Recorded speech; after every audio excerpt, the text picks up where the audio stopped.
আপনারা সকলে সুস্থ আছেন। আপনারা যারা ঘাড়ের সমস্যায় ভুগছেন তাদের জন্য আজকে একটি এক্সারসাইজ দেখাবো। প্রথমে কি করব, স্পাইন স্ট্রেট চিন মুদ্রায় বসবো। তারপর ডান হাতটি কানের উপরে রাখবো। মাথা আর হাত একে অপরকে চাপ সৃষ্টি করবে ইনহেল করতে করতে, তবে ঘাড় কিন্তু সোজাই থাকবে। ইনহেল করতে করতে মাথা ও হাত একে অপরের মধ্যে চাপ সৃষ্টি করবে।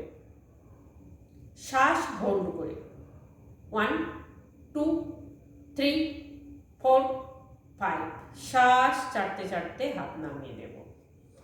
অপোজিট বাম হাত ঠিক একই রকম ভাবে কানের ঠিক উপরের অংশে মাথার উপর রাখবো। আর ইনহেল করতে করতে হাত ও মাথা একে অপরকে প্রেসার দেবে। ইনহেল, শ্বাস হোল্ড করে 1 2 3 4 5, শ্বাস ছাড়তে ছাড়তে নামিয়ে দেব। একে অপরের উপর যখন প্রেসার হবে তখন কিন্তু আমরা ঘাড়কে সোজাই রাখবো। থার্ড হচ্ছে কি, এই আঙুল লক করে কপালের উপরে রাখবো। মাথা আর হাতের উপরে একই রকম ভাবে চাপ দেব। মাথা বলতে এখানে কপাল আর এই হাতের আঙুলের উপরে। ইনহেল করতে করতে চাপ সৃষ্টি করব একে অপরের মাধ্যমে। শ্বাস হোল্ড করে 1 2 3 4 5, শ্বাস ছাড়তে ছাড়তে রিল্যাক্স করব।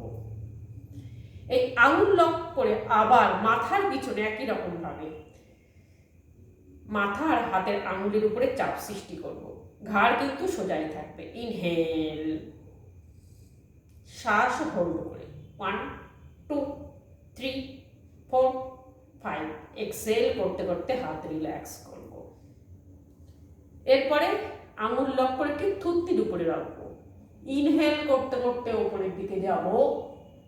শ্বাস হোল্ড করে 1 2 3 4 5, শ্বাস ছাড়তে ছাড়তে নিচে আসবো। রিল্যাক্স। এইভাবে পুরো প্রসেসটা আমরা যদি নিজেদের সামর্থ্য অনুযায়ী 3 টাইমস 5 টাইমস করতে পারি আমরা অবশ্যই উপকৃত হব। মাথা যন্ত্রণার ক্ষেত্রেও কিন্তু আমরা যথেষ্ট উপকৃত হব। নমস্কার।